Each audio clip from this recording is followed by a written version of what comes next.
Hey, welcome back to the channel and another episode of the Work in Progress podcast. Joining me in this episode is my good friend Kain Farrar. Kain is a graphic designer, but more than a graphic designer, a very talented gentleman. He's very creative. We talk about his journey to where he is now, and what creativity looks like to him. We talk a little bit about his wedding, which was to me an event and design masterclass. What else? We have a good old chinwag, really. We haven't had a good sit down and a chat for a while, so nice to catch up. I hope you enjoy it. There's a little bit about tattooing because Kain apprenticed for a while, but we are trying to get a good mix of creative people for you to listen to. Well, for me to talk to, for you to listen to. But yeah, I hope you enjoy it. Let me know what you think in the comments or whatever. DM me. You know, I like a chat, so hit me up. Enjoy Kain Farrar on the Work in Progress podcast. Thanks. All right, mate. Yeah, man. Really good. Been a minute. It has been a minute. Cheers. It's been 3 months, actually. Almost to the day. Is it Fuck off. Yeah, 3 months. Are you joking? No. Married 3 months the other day. I think that was last time I seen you. Push that in a little. This guy, you might just bring it a bit closer to you. Oh, this? So it's like about there, mate. Oh, good? That'll do, yeah. Okay, right. I can't believe it's in 3 months already. Yeah, it's been a whirlwind, mate, to be fair. I mean, I kind of to blame. No, alright. It's just everything good that could have happened, and everything bad that could have happened. Yeah, it's been a manic couple of... But yeah. So, thanks for coming and having a chat. Thanks for having me. It's always a pleasure. Yeah, it's always good. I'm not being tattooed.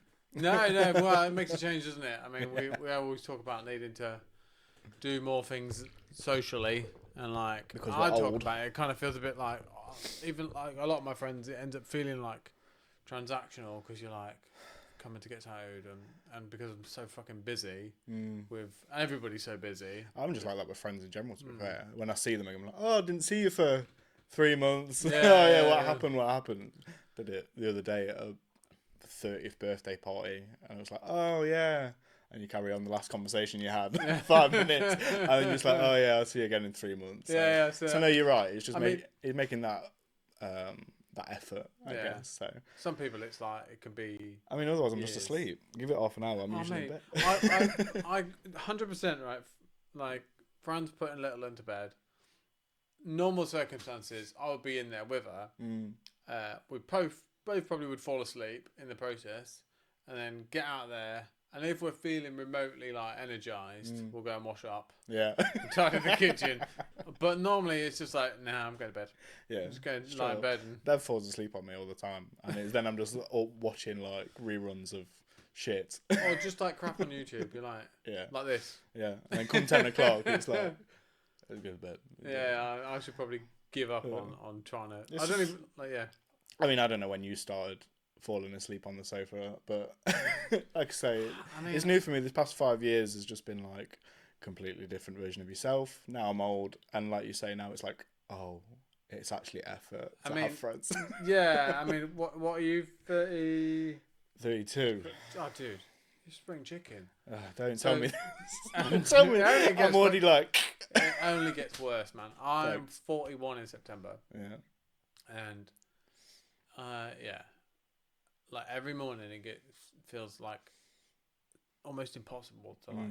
Don't tell me this. It's just weird. Like, I mean, a year ago, I was like on it, and I was getting up some mornings at like 4 a.m, going on my bike for 2 hours. Yeah, because you're massive into that.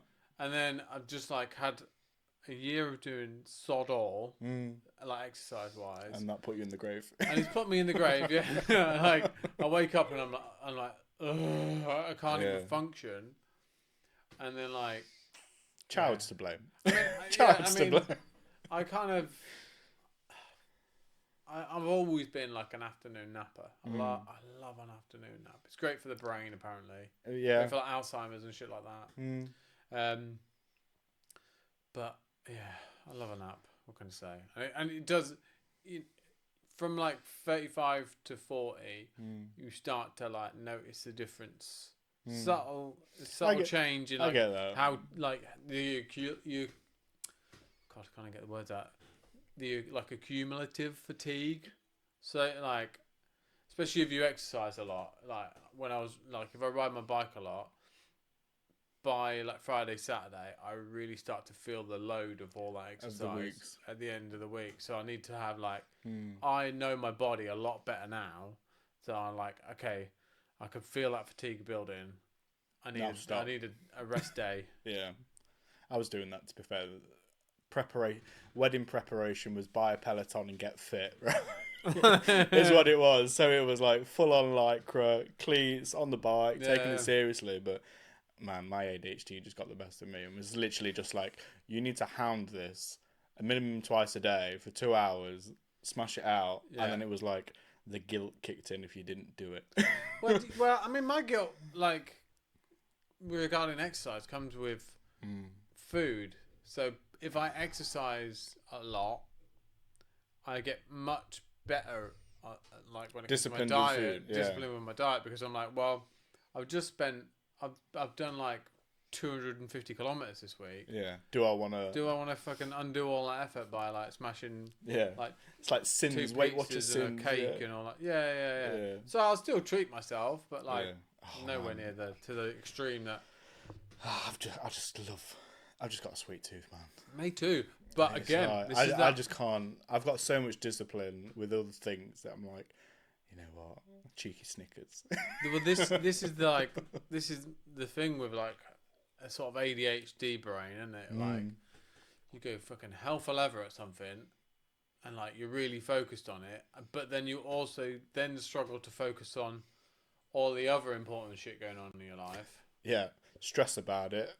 And then just kind of go, oh fuck it, and forget it all, and then you'll focus solely on this one thing, and then you go, oh, I'm a bit tired of that now. Yeah. And you put it down for next, and then you put it down for a year, and you're like, oh man, I missed that because I enjoy that. That's like my thing.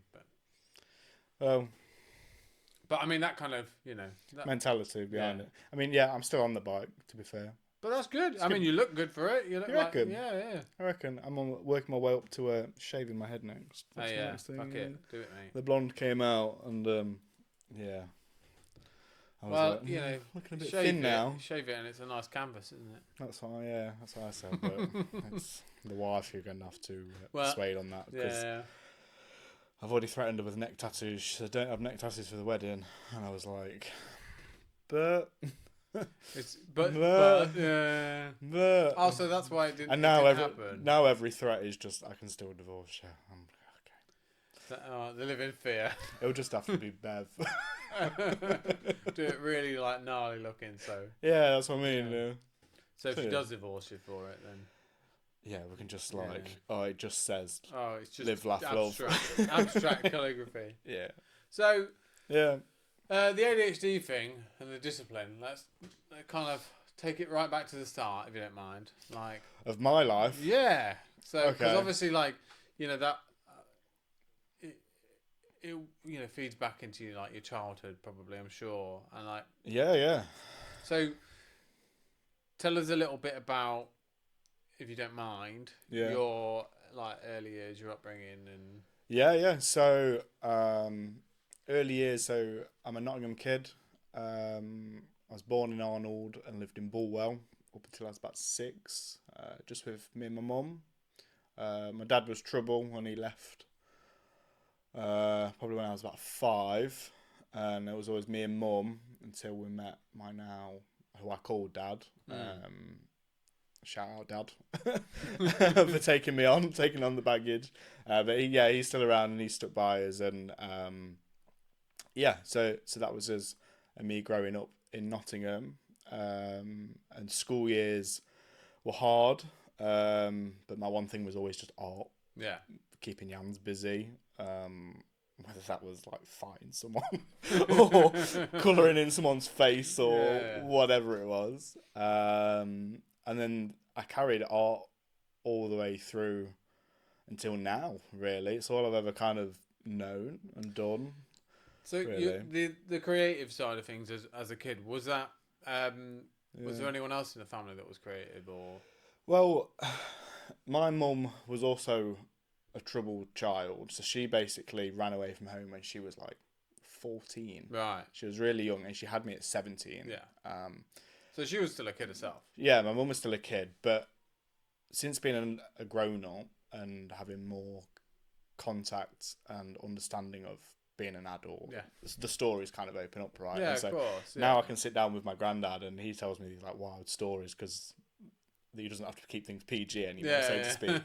So along the years, I've kind of known, and this side of the family live in Devon, so half of my family is all down Devon, who I only used to see like every 5 years or something growing up. It was really, really minimal until recently because we can all drive and we can all whatever. And I discovered that I've got an artistic auntie as well, who can literally like lifestyle portraits and all that kind of stuff. And she's actually gone into like wedding hair, doing that instead. Yeah. But she still like does like personalised greetings cards, and they're really cute, illustrative, like watercolory stuff. But it's really lifelike. So I discovered she could do that, and then she had a little boy called Perry, and he's an artist as well. And it just seems to be this creative gene on my mum's side. That is down in Devon, but I'm the only one up here, really. So for years, I just kind of thought, oh, I've kind of got like this talent, and no one else can do it, and yeah. I mean, there's always like a seed, like some sort of catalyst. It's like that makes you sort of believe that you can do it. I genuinely think it's just that. It's that ADHD trait, because my aunt is the same. She was troubled with mental health in her teens. And again, my granddad was telling me all this because when my mum was trying to deal with me, she was obviously seeking advice from my granddad and was like, oh, that was the same and this was the same. But it just seems to be as... It just follows a pattern, doesn't it? Yeah, so I genuinely think that's where it come from, really. But it was just nice to discover as I got older. And this family that I had nothing to know about, I've now got something in common with. Yeah, you've got that connection. Yeah, so do you still have a strong connection with them now? Do you a lot more than I did. Yeah. Obviously now we've got things like instant messengers and things like that, right? Group chats, all that. Yeah, so it's easier to check in rather than just. I think it used to be like I'd get a birthday card with a £5 in, and you're like. Like £5 coins taped to the inside. Exactly that, and you have to do the rounds, and they're all living at home. You're like, oh, can I speak to Grandad? Now can I speak to Grandma and say your thank yous to each individual? So there's a lot more connection now, and family holidays, which is nice, and really. So it's nice to check in with them, and there seems to be creative blood in our family, which is really, really good. So that the early creative stuff, was that like one sort of genre in particular, or did you kind of like you just needed to sort of get that get it out there and whatever it was? I mean, it went from turning a number 2 into a smiley face, like giving it an eye and a nose and a dot in the eye, to then it went into I was kind of like Barney and Winnie the Pooh obsessed. So it was like drawing bloody Winnie the Pooh Flash, just in like anywhere that you could possible. And then it went into like manga, and it was just always like, you know, when you just have those visions in your head and you can see something for days and days and you just need to put it on paper. It was just that, really, and it just evolved into cartoony stuff and quite illustrative stuff, which just developed and developed and developed, really. So that's what I was into as a kid. Was that encouraged at school? I was always the one trying to, because I hated everything else, right? So it was like, I've always been crap at English or maths. I'm always good at telling a story if I can physically talk to someone. Yeah. But writing things down has always been a challenge. But it was always me saying, like, I remember at primary school, oh, so what do you want to do today, class? And everyone would be like, let's play a game. I was like, let's draw monsters. Do you know what I mean? Like, let's just do this. Everyone always shunned it off because like, no, we're not doing that. oh man, well you can imagine like, I mean, with your little one, I'm sure you've got a tea towel with faces on it, right? And everyone's Not yet. Oh, have you not? Yeah, I think that's Well, that's probably to going to come. come at some point. But man, I was always good at them. Like, it was no like bloody Van Gogh nor Salvador Dali, right? With whimsical illustration of myself, but yeah, I was always trying to encourage it, in and where I could. But I was that kid who always had pen on my hands, because I was drawing stuff on my hands or up your arm, and so. Did that carry on into secondary school? Oh, 100%, yeah. It's the only thing I liked. So what did you study? Because obviously when you get into secondary school in the UK, you kind of you have like well, you have your core subjects, don't you? Yeah, and fortunately, when we were of that age, the budgets were still there, whereas a lot of that's kind of a lot of kids are suffering now because of budget cuts, so they're not can't do it. Like they just their creative departments are disappearing. Yeah, I mean, at secondary school, how old was he? 12, 13? Yeah, is that when we joined? 12 to 15, isn't it? 12 to 15. So no, 11. Well, some of us. I was always a young one. And I was an old one. Yeah, so it must have been 11. But yeah, I remember we joined. You have to do your core subjects: maths, English, science. Science was cool because you could like make fart bombs or something sometimes. Stuff or like burn the shit. budget. The budget was there. Yeah, burn shit like with a Bunsen burner. Yeah. We always had like the gas. They were like round thing. desks, yeah, right. So and then you had your tap where you plugged your Bunsen burner on and turned it on. And it'd always be somebody fucking around, like seeing how long they could leave it on. Oh man, I used to pinch my mum's lighters just for that. Or just like, shoving stuff. There's like a hole in the middle of this round desk, shoving stuff in it. Yeah, I remember trying to steal the magnesium from the cupboard just because it went up. Like when there was always like, don't look at it when it catches fire. Someone like blue tacked a magnesium man together, like stick man made of magnesium, set him on fire, man. Yeah, no, but yeah, the budget isn't there for magnesium anymore. I don't think. So, did you like misbehave at secondary school a lot? You can be honest, because I was a little shit. Yeah, man. I mean, I was that kid. I got worse as I got older, because it was like, I mean, I was that ginger freckly kid at school, so I was never. Yeah, it was. I was a target. Yeah, I was a target. But as soon as someone like fucked with me, it was that. All right, I'm not gonna fuck with them again. Made a mistake there. And I was just in there with like the chavvy kids. I was a goth at that point. I mean, I was in like, my trousers were super wide, super flared, chains hanging off, but I hung around with all the chavs. Yeah, and I remember, like I said, the budget at the time was there, so we had a drama block that turned into the smoking shelter because they just closed it down, and we all just used to go behind it. And I think you had to be 16 at the time to buy cigarettes. All my friends were older, the chavvy lot, so I was hanging out with them, and no one messed with me there. But did you find you sort of gravitated to the older kids a lot? Yeah, I don't know why. I think a couple of them used to live on my old street.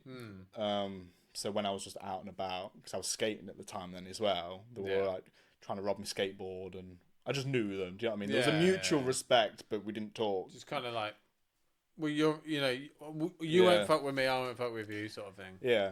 So that's what happened there at school. So it's kind of, I mean, I went to school in it's like a fucking small town. Where were you at the time? You went in Nottingham, were you? No, it was all the way down near Basingstoke. That was it, Basingstoke. So, like, the nearest big town,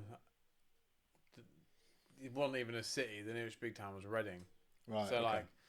They're like, I don't know any of that kind of city, like, edginess at all, because I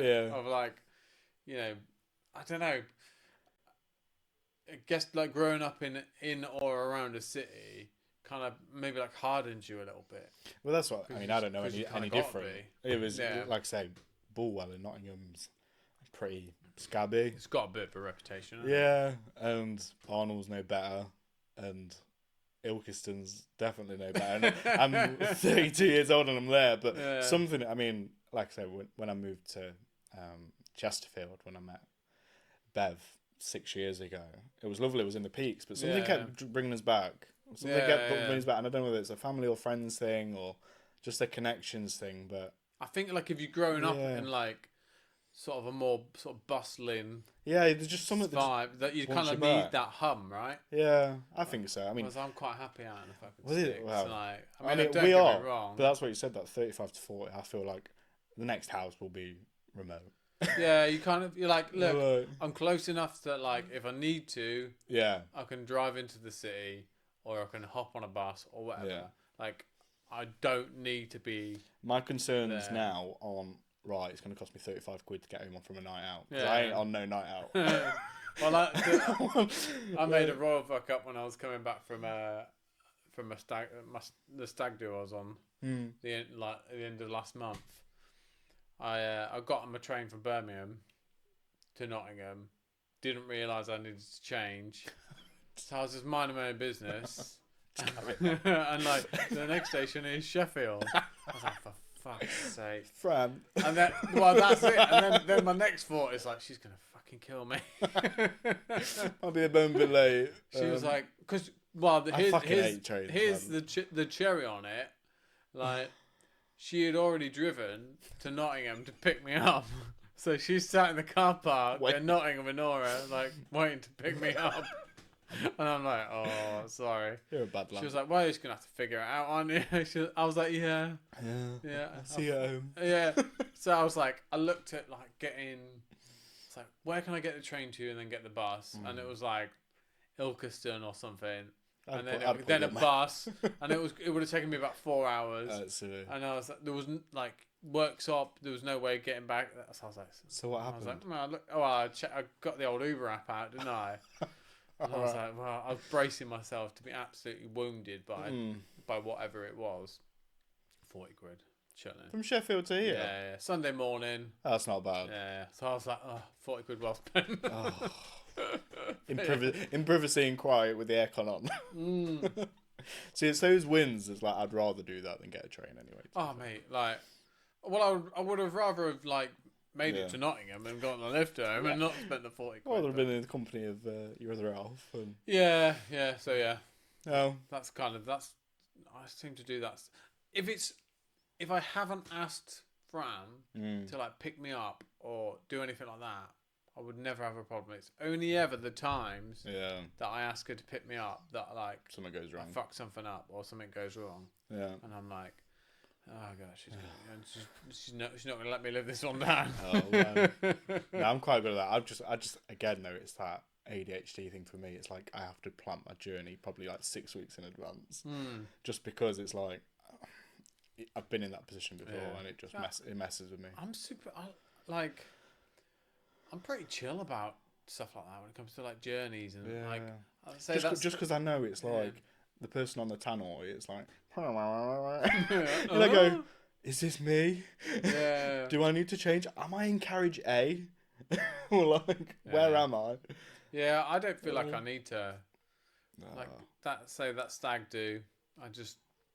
Did you like message the best man? I was like, what? No, because I don't drink. I was like, oh, what time's the flight? Like, what time do we need to be at the airport? And I was like, okay, cool. I booked a train. I was like, and I was pretty like organised because I did it like a month or two in advance.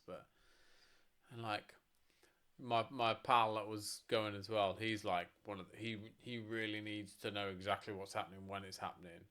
And have a really clear plan. And I'm like, oh, let's go, man. Whatever, we'll get there. He was like, well, I'll get to New Street and I'll meet you there. And I'm like, okay, yeah, whatever. I'm just like so blasé about it. I'm not that bad, but it's just 5 minutes early to where you need to be. Yeah, dude, I'm always early. Like, that's a given. And like, dazed and confused. Yeah, Fran and I have like balanced the earliness out really well. I like to be like, say you've got a 1 p.m. appointment, right? I'm turning up. If it's a local-ish, I'm there at 1:45. Yeah. If it's like more than a couple of hours away, I'm there probably an hour before. Yeah, just grab a coffee. Be in the area. Yeah. And then like know where I've got to go, chill for a bit, and then just show up. Breeze in at 10 minutes, like, hey, how's it going? Stresses me out. Like when we So when we moved back to Nottingham, Bev had to like relocate everything 'cause she didn't drive, right? So I'm the taxi, no problem about it whatsoever. But she was like, oh, I need to find a new nail lady, new eyelash lady, all this stuff, Okay, because she yeah. used to travel around in Chesterfield and she used to get taxis to like all the side of Derby. Jesus. It was horrific, you know, like you said, planning multiple forms of public transport to get to A to B, and I was like, you're wasting so much money, I'll just take it, whatever. But now she's got the convenience of the nail ladies like a couple of houses up the road. Yeah. And it's like, Bev's still late to them appointments. She's still late. And it drives me mad. She's like, I booked an appointment for 5, it's 10 past. And I'm just like, I know this isn't my nail lady. Yeah. But it's just like, ooh. Yeah. Well, dude, the amount of times I have people show up late. I know. But it's a personal hate. Yeah. Do you know what I mean? Like, nonchalantly late, like, showing up, 45 minutes, an hour late. I know, like... It just can't happen. I know, like... I'm hey, too Andy, mad. Sorry, I'm late, man. I'm like, this happened or that happened. Just like, hey, how's it going, Andy? Yeah. You're like, are you what? What? What? It's like, I understand that you're here now and we can continue, and you're going to pay me either way. Oh, yeah, you're paying me for a full day. But I'm fucking vexed. Yeah. And I don't think I can get over it. I'll be honest, I don't think I can get over it. Like, the words say one thing, the face says something Yeah, else. I'm just going to be silent. I can't. I have a real hard time hiding it, man. I can't silence it. I'll never go to bed on an argument, or if we do, I don't like... I mean... It's just with people, I struggle sometimes to be like, right, okay, like, oh, you're my dad, I shouldn't talk to you. If you're going to piss me off, it doesn't matter who you are. Yeah, I mean, you know what? There's a good, it's a good thing in the right circumstances, I just care. And it's okay to voice when you're upset about things. If you're voicing that you're upset but you're being unkind, that's being mean. There's a line. As long as you're not crossing that line, that's, It's just, I mean, I had this conversation with my sister the other day, because I was actually interviewing her and my mum, because my mum's doing a piece about Gen Z kids and how they find it hard to pick up the phone, and they'd rather just, they don't turn cameras on in meetings and things, and they feel like obliged, or they feel like they have a right to kind of go against the grain with things. You know what I mean? It's weird. They call it weird, and I just think, communication's key in all forms of things, whether it's lateness or partners or life in general. So communication goes a long way, I find. Yeah, definitely. And there's definitely things you can learn from other people. I mean, I struggled big time with communication, and like I say, going back to the school thing, it was just that, you're the ginger kid. Or like, I mean, I'm sensing some real similarities. Yeah, they're quick to anger. They're like, they're very little like space for like just dialogue and like sort of talking things through and like calmly. But like, who as a teenage boy is able to rationalize like the levels of rage? I mean, I've always found rage interesting, right? I mean, I spoke to a therapist about this a year, maybe 2 years ago. Had some counselling on the back end of like a very bad situation that was in with my family. Yeah. And I was like, you know what, I need to address this. Yeah. Like, because this isn't right. So I'll do my bit. And I went to see it, and talking about rage, it's funny because apparently not everyone feels it. Rage. I spoke to my dad about it. My dad is the chillest guy ever. I don't know. I don't even know why or how. I mean, we had a similar upbringing, so to speak, and he was kind of. My dad was one of these kids that was like never hugged by his dad and whatever. So we shared similarities, like in what do you call it? It's not solidarity, but kind of being like a lone kid growing up. Not too much of a father figure around. Just lacking some sort of like a bit of connection. Somewhere. Yeah, like not quite dad issues, but there was things missing, right? And I managed to put all my rage down to this and being like, my mum was mistreated and whatever, and not that I ever witnessed it, but as a kid growing up, I was always angry. Yeah. And my dad was always like, why are you so angry all the time? I'm like, don't you feel it? Like, why don't you ever get angry? And he's just able to. Yeah, I mean, I find it weird, I have man. to say, I'm with you because I mean, probably knowing me now, you wouldn't think it, but Yeah. as a younger man, and like as a teenager, and as a younger man, I was so quick to anger, like to extremes, where like even from like primary school through secondary school, early 20. Well, probably I'd started like to sort of taper off, but like even early to mid 20s, like it wouldn't take much to set me off. Like as a kid in school, you could call me a dickhead, and I would beat the shit out of you. Yeah, yeah. And like that, and it was like that. It was like a switch. Yeah. And I mean, I put it down to like there was stuff going off at, not to get into too much detail, but my dad had a really serious motorbike accident. Yeah. Just after I started secondary school. I mean, I don't know why I was so angry before that, but Yeah. but and so all the family focus and attention was on him. You know, not knowing if he was gonna survive when we first found out, but then like years of like surgery and all that stuff. So as a teenager, when you most need like just your support, you network. kind of that feel like you're just cuddled, like Yeah, emotionally and physically. You're like your world's turned upside down. Yeah, well, it's just there's another priority. It's trauma, isn't it? It's just trauma. In one shape or another. Well, it's just when you're trying to find your feet, right? Yeah. You're at that adolescence. You don't know whether you're going left or right. You're looking at your dad and you're going shit. Yeah. So you've got these worries yourself, but it's just that are you all right thing, isn't it? And I think for young people, yeah, it just manifests in anger, doesn't it? Yeah, I definitely think our kind of generations were that just from the way life was and the parenting styles. Yeah, 100%. You know, our parents were just figuring shit out with the limited information they had. Yeah. You know, we've got a lot more information now. Yeah. To be able to learn how to deal with our own emotions and like how to try and minimize fucking up our kids. Well, it's just the networks, isn't it? Yeah. It's like you see some ridiculous parenting hacks these days, right? There's no fucking hacks, mate. Well, no. It is like yeah. The easy bit is the newborn bit. Yeah. Because like you can put them in a you know, it's just a bean, right? It's just a bean that shits and cries and eats. Yeah. You know, as soon as they gain a personality, as soon as they start crawling and walking and getting a person, that's when the real work starts. Yeah. You know, that first bit is just keeping them alive. But yeah, it's like so. Yeah, I mean, what I was saying, just trying to. It's kind of not trying your best, not to fuck up your kids. Yeah. Like and set them like and like them just be like a decent human being. Yeah. Well, like saying, I like to think I'm a decent human being now. Yeah. But the things that we learned through that anger, I personally think are priceless. People will never understand it, right? Yeah. People that can't get angry or I've never been or whatever, because I was, like we said, my thing was 0 to violence. Mm-hmm. Straight away.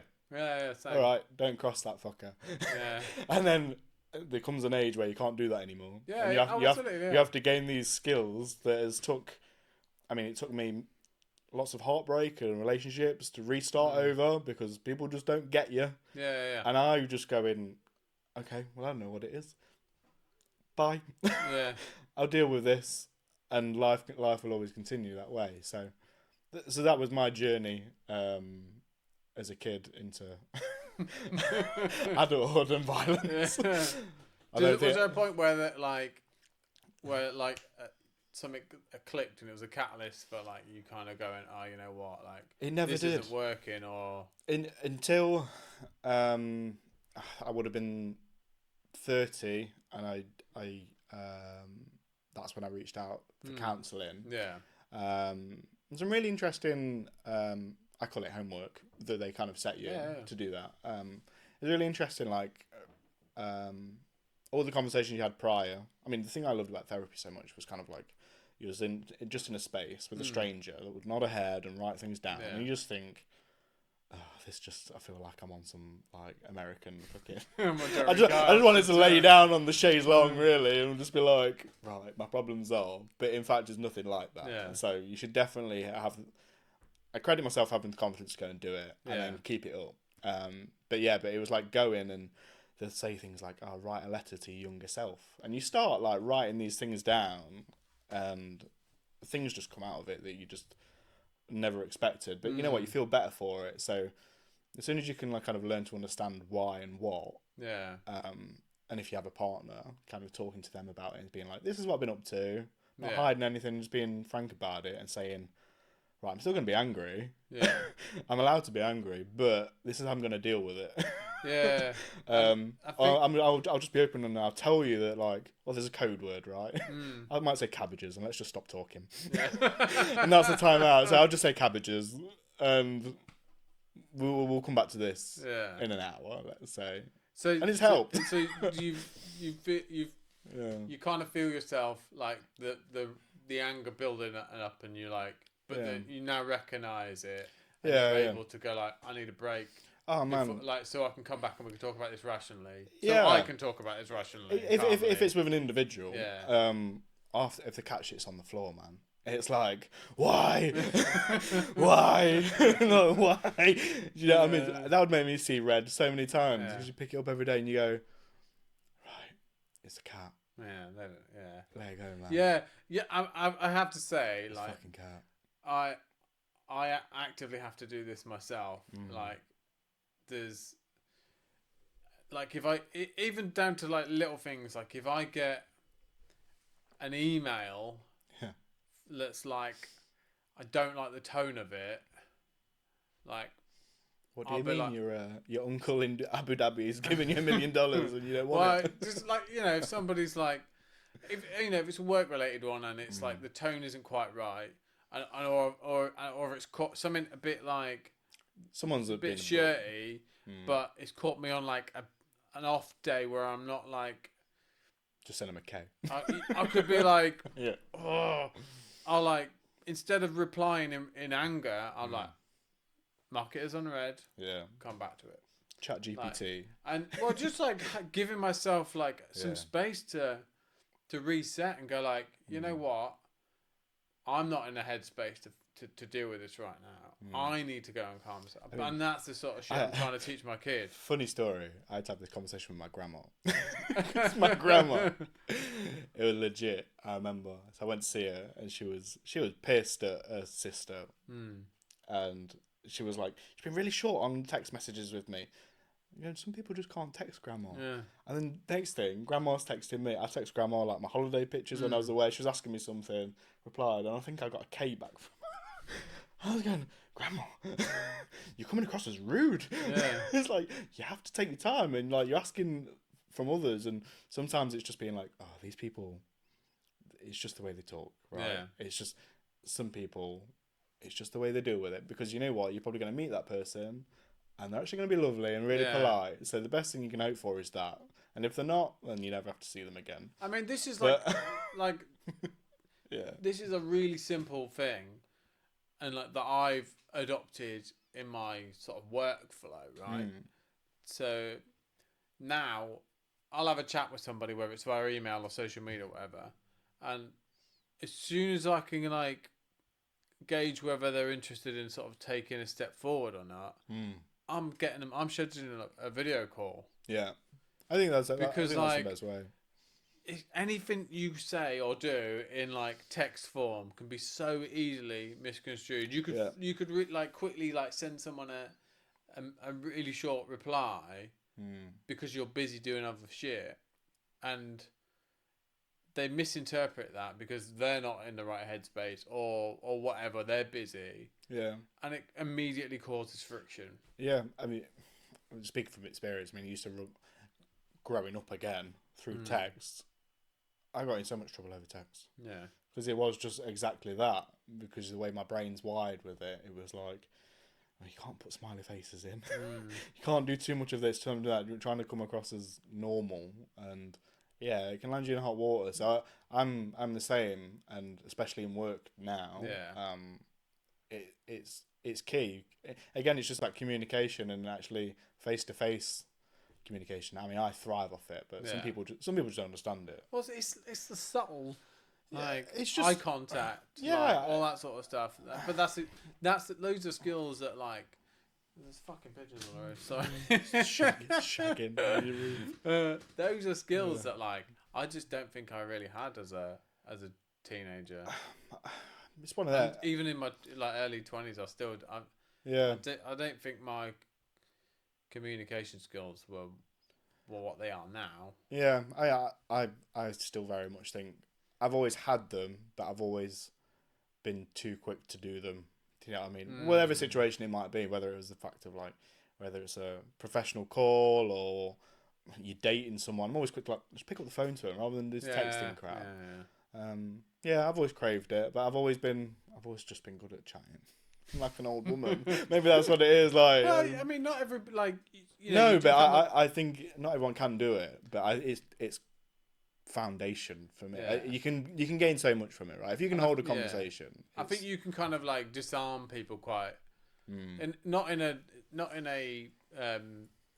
negative sense, but in a positive sense, you can disarm people so they like relax and like open up to you. Yeah, by it opens doors. Yeah, I think no one wants.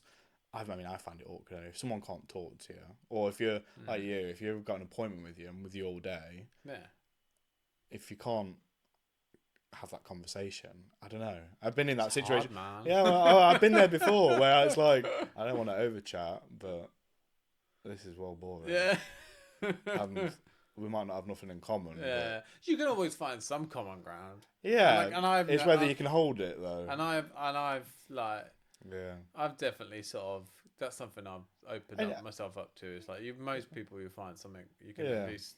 I find as well. It's like once you do find that, it just opens that door, doesn't it? Of like, okay, I understand who this person is, or I mean, some people are still too cool for me. Yeah, and you talk to them, and you go, I knew about. I'm trying, bro. I knew like, about the laughs. Like, like, do you have a real life, or is it just fake? Cut me some slack here, man. I'm trying to talk to you. Yeah. Well, yeah. I mean, yeah. So, right, we kind of like went off on a life tangent. But that's cool, you know, that's why we're here. So after school, yeah. I'm trying to think how long we've known each other. How long have we known each other now? 10, 11 years, I'd say. Is it that long? It's that long. Yeah. I remember. Well, I was at Octopus. That was the first time. Yeah, I remember. I recommended you to someone. So let me do the maths, right? So I've been here 3.5 years. Yeah. I was in 4, 5, 6, 7. Yeah, probably about 10 years ago. Yeah, I think so. 10. You're probably about right. Yeah. So yeah, when I met you, yeah, you were a tattoo apprentice. You were doing a tattoo apprenticeship. Yeah. What led you to that point? What fill in the gap between like secondary school, right, and that? What were you doing like creatively? Did you go on to higher education, all that sort of stuff? Yeah. So I was at school. So I left. So at school, I think it's year 9. So I would have been about 13 or 14. We got in the UK. We get to like pick our subject, so we can drop things like basically spend the first 2 years doing tasters, and then come year 9, you can drop things like humanities and religious studies and whatever. So I basically did double science, double art, and then your core subjects, maths and English. So I basically had like 6 hours of art a week, which was great, and that's what I put all my time and effort into. So I spent loads of time doing that. Loved that. I was always the kid painting like a 6-foot canvas. I was going to say, what? Because I remember from my secondary school days, you kind of had to pick a medium. Yeah. So like, you could do photography, or you could do like painting and drawing, or you could do sculpture. Ours was just fully set. The only thing we got Oh no, I took technology as well, which is on rotation each term. Which was the only time it varied then was when it was sewing, graphics, which was like drawings, Yeah. and then woodwork, which is obviously with your hands. Yeah. And So like design, what we call design technology. yeah, yeah. So we did that, and it was always on rotation. But our school system was just flopped, and it was just kids throwing paper airplanes around the classroom and throwing chunks of wood at each other's head, and Yeah. you know, having fights with fucking metal files with each other in the back of the classroom. So you would there wasn't really much structure to it then, or no, not really. There's no structure to that side of it, but the only structure that was there was on my own accord when it was like, I'm not leaving this classroom. People go for break, and I'd still be in like chilling, art block. But yeah, it was always cool. It was always mixed. A lot of life drawing. I found my fascination with women at that point. Actually, I used to love the female form. didn't we all? Yeah, but it was, man. It was those like Nuts and Zoo magazines that did it. front mags. But yeah, so I always used to paint like female faces. Yeah. But it was never just in sketchbooks because where we were, there was all this disused media and all this wood. Mm-hmm. So me and my teacher, we used to like make, like I said, these big 6-foot canvases, and I was always painting huge stuff. Did that GCSE, but I was always crap at like annotating your work. Yeah. That's what they wanted. Everything was always annotate this. Why did you do that, mate? Like show your process. If I knew we was gonna have this conversation, I'd have bought them because it literally just says, "This is shit. Didn't like this because it's shit. I like this because it's got boobs." Like, it was literally like the worst. And annoyingly, I was really good, and I was always praised in art. But I didn't do myself any justice because my annotations were crap, so I didn't meet the criteria to get any higher than a C grade. So I passed with a C at school, and then I went. I didn't know what I didn't know what I wanted to do after school. So I thank my mum for helping me with that because she got me into a graphic design course in Nottingham. Oh, so you studied graphic design? Yeah, I did 2 years, but. What level was that? Is that like? So it was a BTEC. Yeah. And these were kind of new at the time. Yeah. So this was 20. It's more of like a sort of vocational. Yeah, so it was basically A level without the exam. Yeah. Is what it was. This course in particular at Nottingham was great because it offered. Oh, I can't remember what it's called now. It was almost like a key skills included in it. So it was almost like you did 2 years here, but included in that, it was almost like the equivalent of doing your first year at uni. Right. Okay, So it was really, really good because you could go on to doing an extension course after that, and then kind of skip a year at uni. So it's kind of like it's they were, if I remember rightly, they were kind of like the equivalent of like a bachelor's. Pretty much. By the end of it, by the time you finish like a BTEC or like a HND and stuff like that. Pretty much. I'll be honest. When I enrolled onto it, I had no idea what it was because I just wanted to be creative.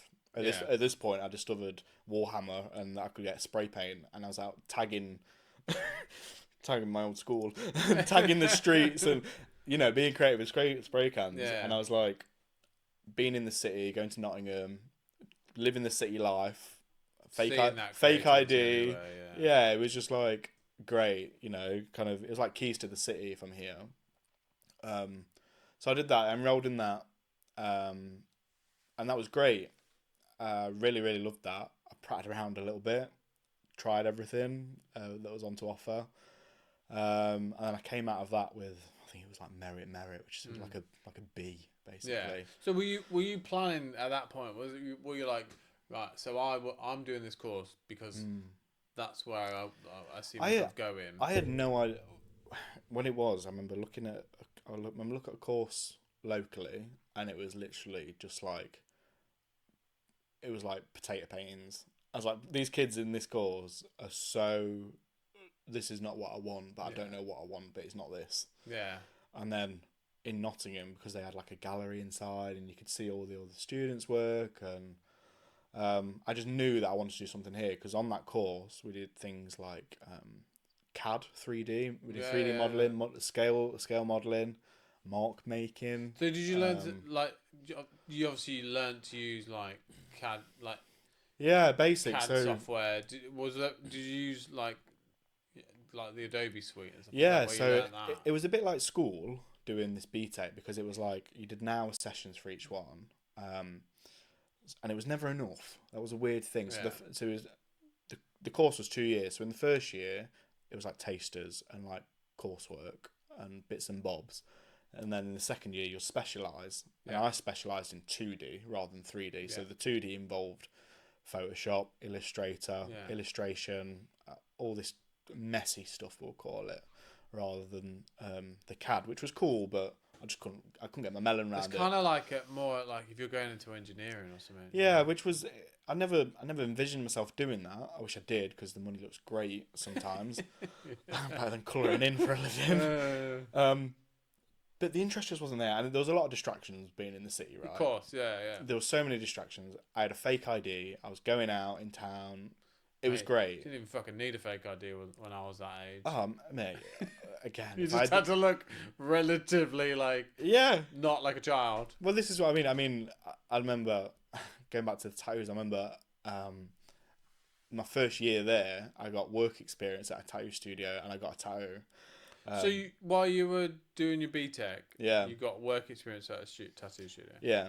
So I mean it doesn't really make sense, but no, well, it was just kind of it was a local studio. It was kind of a Saturday thing. Just T-boy. Yeah, The girl behind the desk was pretty. It was Yeah. like she could draw, I could draw. This is great. I think it lasted about a week. I saved up. We used to get a thing called EMA, which is basically like government-funded money. yeah, Depending on how rich or poor your family were, it varied from £10 to £30. So Yeah. I managed to get the full whack. yeah, like an education attendance kind of allowance. It was type supposed to thing, pay yeah. for your bus fare and your lunch for the Yeah. week, and mine went on a crappy tattoo.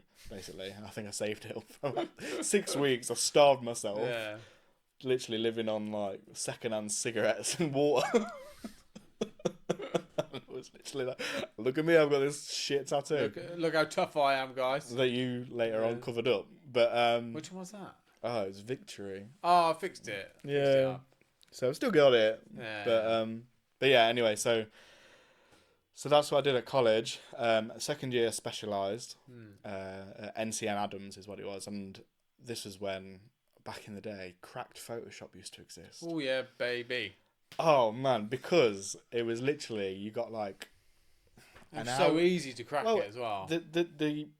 The course, I don't know how it called itself like one of the best graphic design courses, because you only got like 2 hours a day on Photoshop. Yeah. And it was doing silly things, right? It was like the previous lesson, you might do some mark making, right? You might put some paint on some bubble wrap, do a print, and then in the Photoshop lesson, you'd scan it in and you'd create some abstract art. And it was teaching the fundamentals of Photoshop and its abilities, right? And I get that. But I already knew that. And I wanted to do some cool shit. I wanted to do like album covers. I have to say though, like when you're learning to use Yeah. like software like Photoshop, the simplest of tasks, and like Illustrator can take It's long. fucking hours. Yeah. Like I know when I was teaching myself to use Illustrator, it was like to do a simple like tracing of like a letter, right? Yeah. Would take me a day. Yeah, forever. Whereas like now, I'd be like bang that out. Oh, in you're 10 hotkeying minutes. it, Yeah, yeah. yeah. Well, yeah, I get it. And that's I think that's the thing that drove me to get cracked Photoshop. It was like, right, I've got no money, I've got no job. Yeah. This EMA has gone on a tattoo. It's coming in dribs and drabs. I'm having to pay for my bus fare and my cigarette addiction now. And I'm just thinking, where can I get Photoshop? So it's almost like Craigslist job, mate. It's literally like, right, find Facebook Marketplace. There's Find me always somebody that's like find me a one of your cheap mates. laptop. Yeah.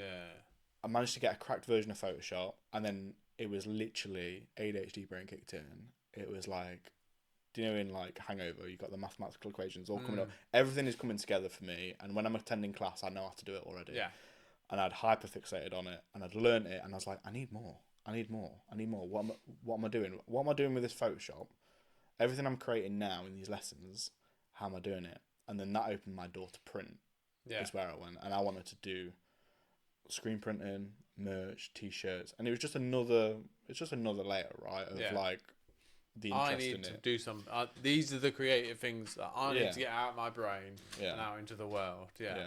So I feel like so there's elements of here that I'm like, this is it's kind of just like my story, Yeah. but just slight differences. it's literally just like that tingling feeling in your hands, because it's like I can see something, and I'm like, how do I make that happen? Like you said, if you want to do like a circle or a wiggly line of rope on Illustrator, why is it so hard?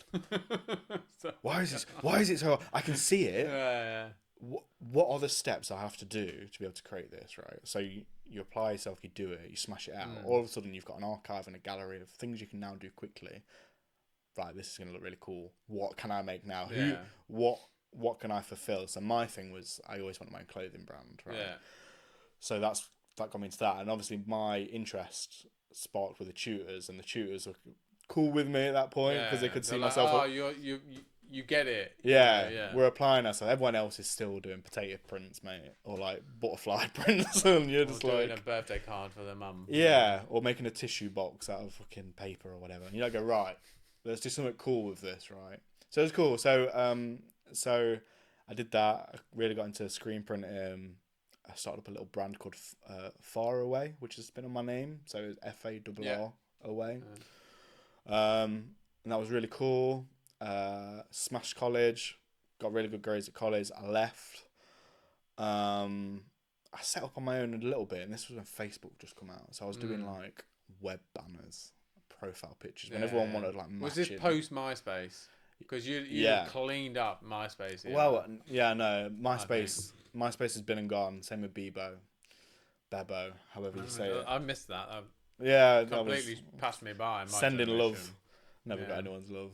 Maybe it's... So anyway, yeah, so it was like matching Facebook banners, business cards, and then it was drinks and drugs, and fell off the wagon with it, and was like, how do I get a job? Because I didn't go to uni. That was it, sorry. So I finished the course, and I went to apply for the third year, which was like the jump in the first year at uni. Because when I was looking at uni courses, Trent, the course is 6 years long. Jesus, it's a long time. And I was going, I can't think that far ahead. I was shocked. I was literally shocked. So I was like going, right, if I can apply for this course at college and do another year at college, just more advanced, and really get down to what I want to do, that'd be fine. And this was the year that it says, oh, but what maths GCSE did you get? And I went, oh, I got a D. I went, if you didn't get a C or above, we can't take you on. Yeah. I'm going, I've just blew this course out the park. I've been here 2 years, and now you're going back to now you're telling me I can't maths. do this. So that shook me. Yeah. And then that's when I went, right, I see what money I can make on the side. And then, I was still living with mum and dad at this point, and I was, 18? And this is when I got my first bar job.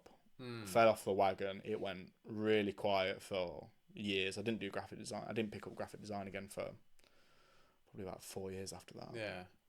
And I just went into, right, I need a car, I need this and that. And I got into a couple of pub jobs, warehouse job, and then I worked at Greg's for 4 years, serving sausage rolls. Yeah. I mean, I think it happens a lot, doesn't it, with like sort of people like ourselves, where we need to be creative. We want to do something creative with our lives, but we struggle with the focus of like education and I mean, for myself, like traditional education has never worked for me.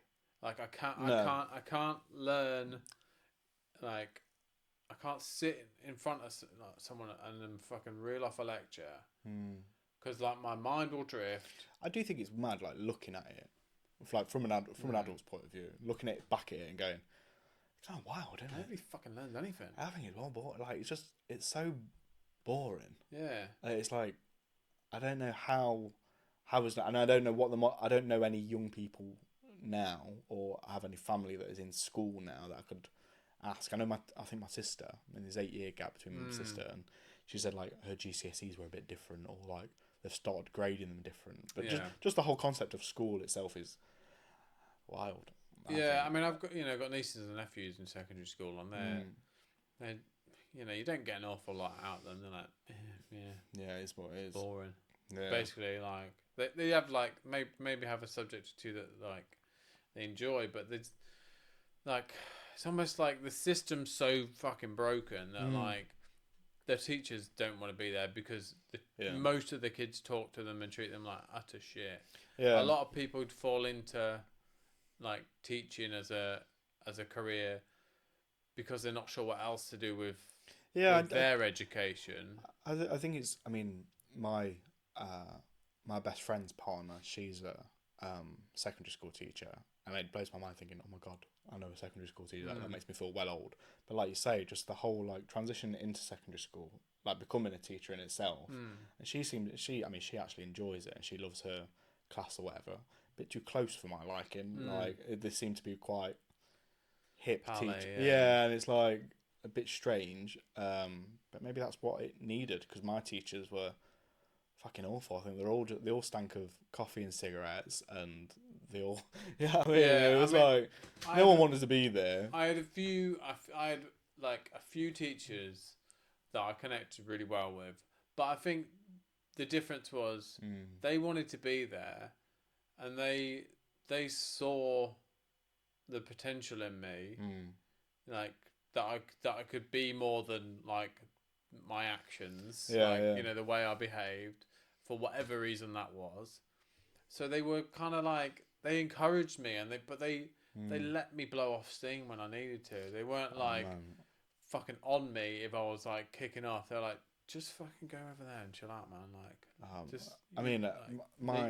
my experience of it was a little bit different. I don't know. They could be down to the schools. I mean, my school was the school we went to if you got kicked out of the schools in the city. Yeah. So it was a catchment school for everyone, and they took on everyone to gang wars, balaclava, different coloured balaclavas, and all sorts of shit happening. And I went well under the radar compared to most, but like I say, it was like I was just that bang average kid. Yeah. Really. But maybe it was just the type of school and types of people they employed to do it. I don't know.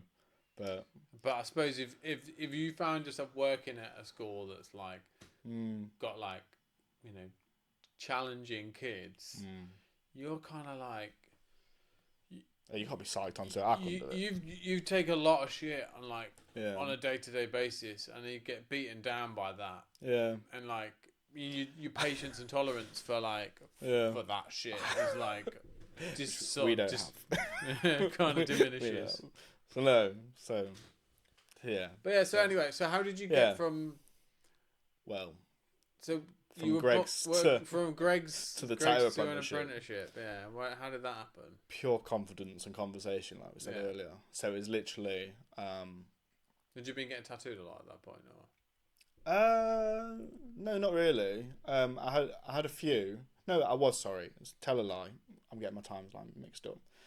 So while I worked at Greg's, I had disposable cash because I was living at home. So what I was doing is I started tattoo collecting. So I was tattooing. Well, I think I got tattooed at that time by Mike Stockings. Yeah. He did my arm. Jean LaRue, Covent Garden. A couple of other people got his name. Alex Frost on my leg. There's all just little bits. I was travelling around the UK because I had this disposable cash, and I was just like, I really want to get back into this. I want to learn this. So while I was at Greg's, I used to hang around with a couple of people that had been employed for a tattoo studio in Long Eaton, and I just kind of put myself in this studio to begin with. I was just started saying hi and then whatever. And they were always going out to Rock City on a Thursday, Friday, Saturday. And I just joined them. Yeah. And then one day, one day the landlord walked in and was like, "Who are you?" I was like, "I'm Kain." He was like, "Do you tattoo?" I was like, "No, but I want to." And this guy is not a tattooist. He's literally just a landlord. And I tattooed him and his daughter. Never tattooed before. I just tattooed on his arm. Blasted it's like a sugar skull on his inner bicep. It was a big piece like this. Okay, now.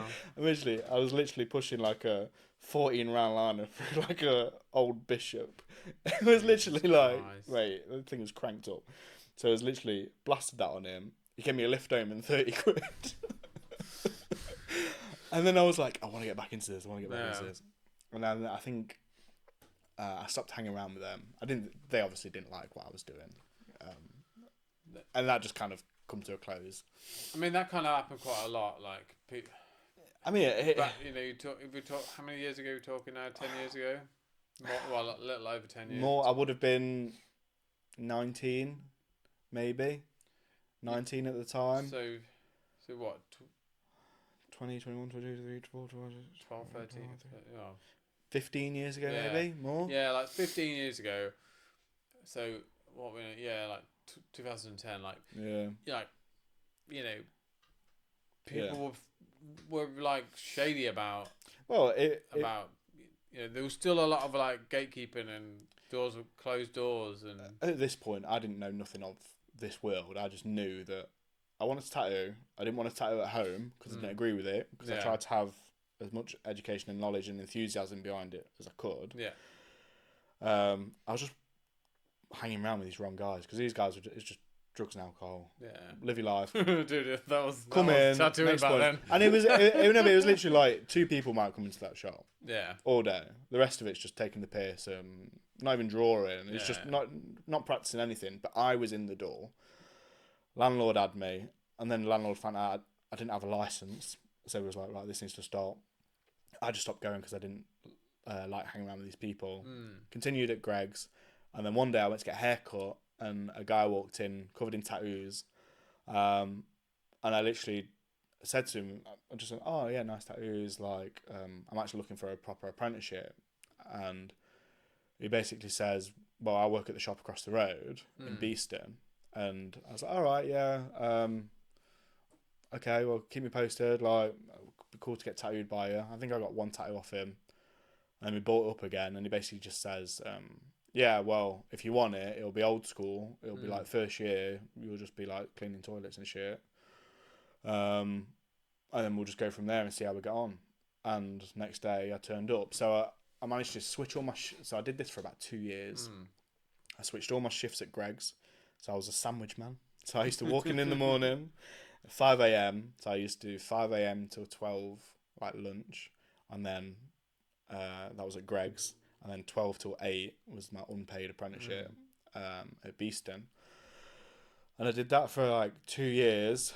I loved it, but I just think I was young and a bit naive, really. And we just had a fallout by the end of it. And you know what? Like it was just hard work, man, and I was knackered. I had to walk home. It was like an hour walk. And not trying to get the violin out, but it was hard. We always had fallouts. I think I dropped his power supply one day, and it just wasn't the right environment for me. And again, it was a walk-in shop. Yeah, but it was a quiet walk-in shop, and I didn't agree with some of the things, and it just wasn't my idea of what this would be.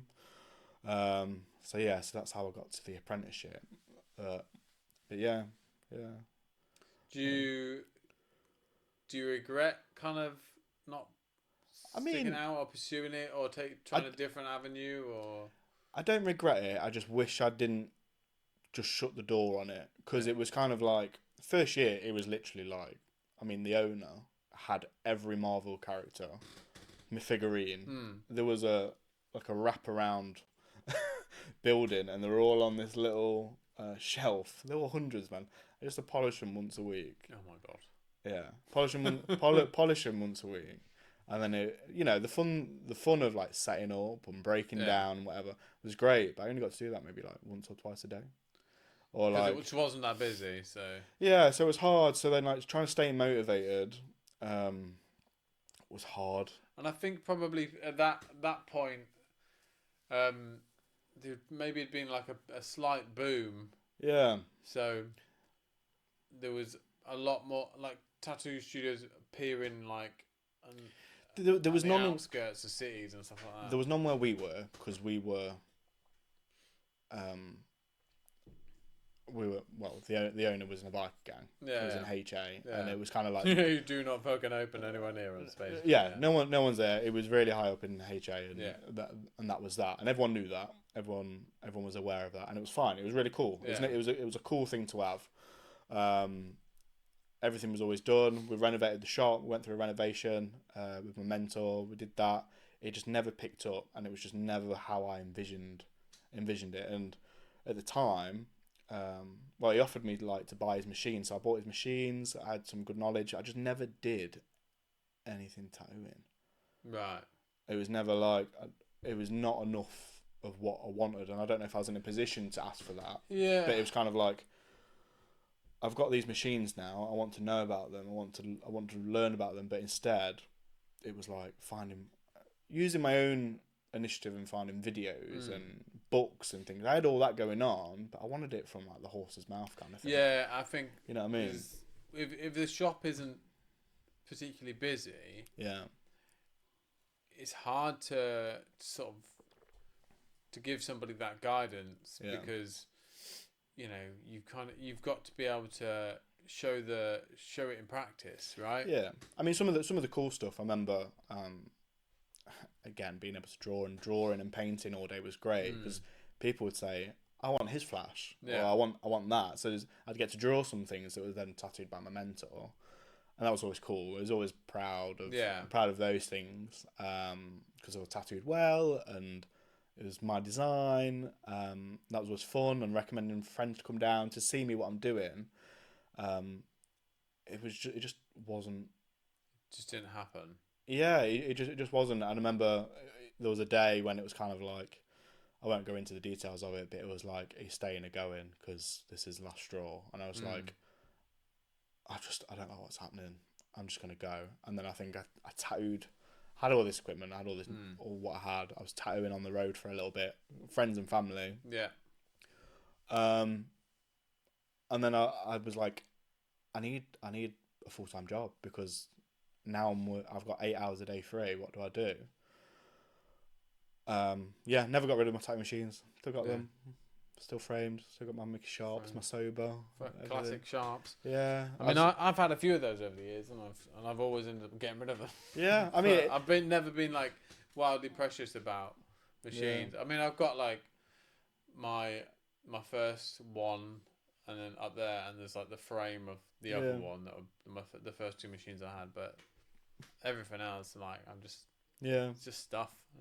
No, yeah, exactly. Yeah. Like I say, for me, it was a huge investment, and I think that's why I'm sentimental about it, because having no money, working part time and doing all that to save up, I think it was like £160 for a machine. Yeah, was like. Yeah, I get that, man. Like, you know, I struggled. Yeah. For years to get to a point where I could be like, I'll buy a new machine. Yeah. It's cool. Yeah. And it's like it's nothing, you know. So yeah, but I mean, I definitely miss it, but it's not. It's still in my life through my own illustrations and my own later journey, really. Yeah. My own work and my own interests. So it hasn't gone far. It's just. If the opportunity came up, do you think you'd take it again? I had an offer and I just didn't agree with the morals of it. Yeah. Yeah. So when about 4 years ago, took my portfolio in, seen an opportunity, I loved it. They went, "All right, do you want to start tattooing?" I went, "I've did an apprenticeship like 5 years ago. Yeah, like I haven't picked up a tattoo machine. It's fine. Like you can have that chair. You paid your dues. Just tattoo." And I went, "Oh, you're one of these kind of shops." Yeah. You can tell me about that one with who that is off off camera. Interesting, I'll tell you that. I've probably got a pretty good idea of where it might be. Possibly, yeah.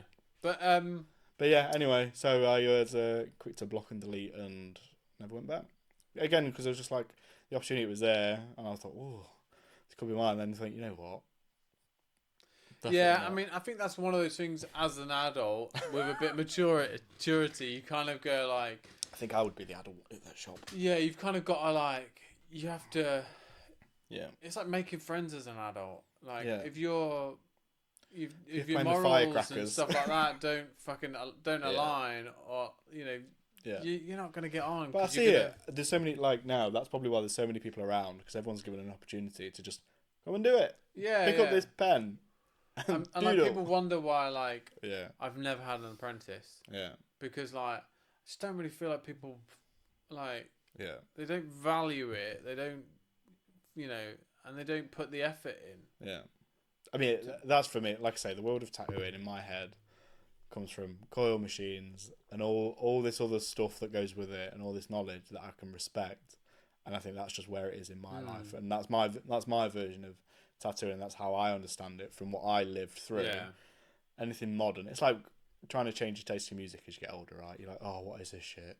It's fucking hard. Yeah, that's what I mean, and that's how I feel about music. What I like and what I know is that, and I apply it the same as tattooing. I've got to say though, like I think you go through like phases and cycles in life, and you'll have phases where you feel really closed off to stuff because you haven't got the space, like mentally or emotionally, to like allow new things in. Yeah.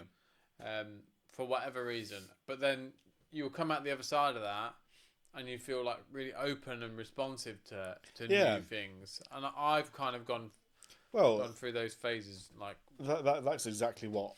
Again, that's exactly what happened to me. It was kind of like, this is my apprenticeship. All I knew, my apprenticeship. What I loved about my apprenticeship is it went with my kind of upbringing. It's kind of like spade's a spade, right? Yeah. Don't be a dick. Yeah. Go and clean a toilet, you prick. And it's kind of like, yeah, and that my upbringing was my apprenticeship, and they were the parallels, and that worked. I could totally get it. I was never scared of kind of like the hard work that was come behind it. It was just the other stuff.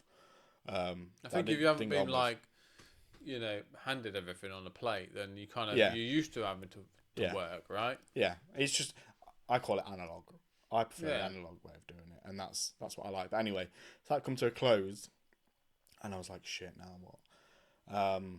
And then I had a mate, funny enough, who had another mate who had done an apprenticeship for a year and opened up a tattoo studio next to Wetherspoons in Stapleford. And he was getting tattooed by him in a roundabout way, basically. This guy used to come into Greg's and he told me, oh, I've just got a new job at a t-shirt printing company. I was like, oh, that's good. I had a good chat with him. I knew of him, friend for a friend. Anyway, a week later he went, oh, I left the place. The guy's a dick, so there's a job going. You should apply for it. I went, well, I do want to get out of Greg's. So I'll try a t-shirt printing company. And it was basically like a workwear suppliers where they did transfer printing and embroidery. Yeah. So this was another fucking adventure. So I got in this place. Everyone had fucking left bar me. I've been there a week. This place is on its knees. And I'm going, I've never worked in this industry before. No one's coming in to check on me. I'm just turning up to this workwear place, printing things when people ask for them. I'm doing designs on Illustrator free of charge and printing them for a minimal amount. There's no structure to this business whatsoever. Anyway, a couple of weeks later, turns out the business has been bought for like £1. Someone had bought the business, and then husband and wife set up, and then we basically just hit reset on the whole place. And that got me back into t-shirt printing and embroidering and designing on that. So after the whole Greg's tattoo apprenticeship, I managed to go full time at this printers and workwear suppliers, kind of learning. I think I was using Coral Draw, which is basically like Illustrator, kind of. Yeah. It's a program I've never used. They use it a lot for sign making. Right. It's mainly like wireframed things that you then send to a plotter printer. Anyway, all this job opened me up to sign making, vehicle car wrapping, different types of embellishments on clothing, all this stuff, because I applied myself in the software I had that I was spending. Bear in mind, I had no knowledge of. I was just learning it every day. I went in, like I did the Photoshop thing, just apply myself, and I managed to expand this company into all these different things that you can do with a plotter printer. Yeah. And then that's how I just got back into graphics. And you kind of creatively, did you kind of go like, it's like, like an moment? Yeah, well, we had competition directly behind us, like vehicle signage writing and whatever. And people were coming to me. So in my area, I was known for the guy, like the workwear guy, basically. Yeah. Oh, you need a new logo, and people were trusting me to make cool shit. Basically, you take L&L roofing. Yeah. And it'd be such a stock image, whatever, 2 windows and whatever, and a roof. Like, let's just make this cool. Yeah, the sort of the Yeah. the really generic, like they've gone directly to a printers Yeah. to they've either designed a logo themselves on Word, Yeah. or they've got It's like 4 squares and a triangle, or the and it's some printers roofing. like who's not not a designer by any means. Yeah. As oh well, yeah, we'll get our designer to do it Do a for you, logo. and you're like, oh god, Yeah. you see them all the time driving down the Oh, street, yeah. don't you? And then Everyone. you see the odd one, and you're like, that's Ooh. fucking sick. Yeah. I mean, it's not like there's one where I can't even remember the name of the business, but it's like an electrician or some sort of trade anyway. And the guy who owns the business is obviously like ex-military, but like they've leaned into it with the business name, Spliced the two together. and the Yeah. and the identity, and I Put was like, personality and it into stands it. out, yeah. So my job was basically to do that. Yeah. To be like, tell people that a logo's shit. I'll tell you what, trust me, let me Yeah. make this for you, and let's give you a cool uniform as well. And you know what? Works. Yeah. And it's great. You look more professional.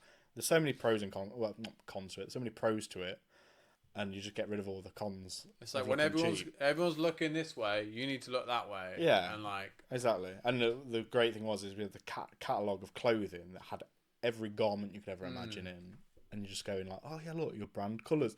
And I've always been able to visualize these things, but when you're talking to someone that can't, or that just never thought about it, it's like great. So my name where I'm from was built originally from that, although my bosses were fucking terrible, and we'll leave that story behind. But so did that kind of like reignite that creativity? It reminded me of what I spent all those years doing and wanting, because I was trusted and people were coming in and saying, oh, is Kain around? So I've got this project for Kain, and you start getting your own customers. And I had this guy, wasn't a workwear, he just wanted some fishing gear, but he had all these ideas. He had these ideas, but he couldn't do what I did, so he wanted me to recreate them. And people start bringing you gifts and giving you nice things, and you're part of I was part of the community then.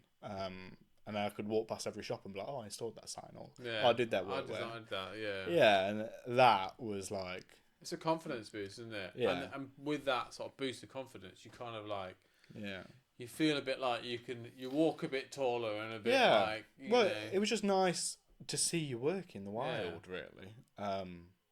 Because we were just working in this tiny little unit in this industrial estate, but yeah, when you start going around, you'd be like, oh yeah, I did that signage on that van, or I did their logo, or whatever. It's rewarding. So that started that. The only downside about that job is that the owners of it didn't have a fucking Scooby-Doo about how to run a business, or it was just, it was a small family business, I get it, but with the industry, like embroidery makes holes in clothes, and sometimes clothes gets mangled up. They'd cry about it. Going, it's wasted. What do you do? Or sometimes you'd print on the wrong side breast or whatever, and it's because whatever. So there'd always be arguments to be had, and it was COVID that shut that one down because they made me redundant, offered me a stupid contract, like 1 hour a week over 6 days a week, just to try and get me to leave, and I basically told them to shove it. So then that was that, but that opened up my biggest door, because that meant I was redundant. Went into COVID. I met my partner Bev. Shout out Bev. And basically met Bev 2 weeks. Sorry, I moved in with Bev 2 weeks before COVID, and then you were like fucking rammed together for for however long. And then it was literally like, Kain, can you join this HR meeting? Kain, you're being made redundant. And I was like, this a different? So you started a different job at this point? No, so I was living in Ilkeston, and I was travelling back and forth to Chesterfield to see Bev. Yeah. And then COVID hit China, and we was in limbo going, oh, we don't know if it'll come over, whatever. I was going to Chesterfield like every day to see Bev, staying with her for multiple times a week. And then we had a conversation, we had that big grown-up conversation, like, should we just move in together or whatever? and then lockdown happened. Oh, And that's a fucking test, isn't it? yeah, You've just moved in together. lockdown happened, so I was looking for another job. I found a signwriter's job in Sheffield. Went for an interview. It was actually a paid interview. He actually paid me £100 cash to like spend the day with him. So I spent the day doing what I was doing. I told my actual employer I was sick, and just went and did a shift. He paid me for it, which was really nice of him. Went back, handed in my notice.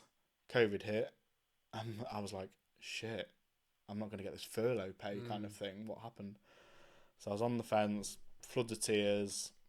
Employer wasn't supporting me. She wasn't willing to retract my notice or whatever to help me out, even though it wasn't going to cost her anything.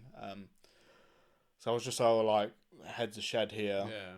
I told her to stick a job. I was like, right, stick your job then, if you're not going to help me. Then I begged the new employer in Sheffield. I was like, please, I know it's a lot. This is the situation I'm in. I've been back and forth with you for 2 weeks now. Please just give me the job.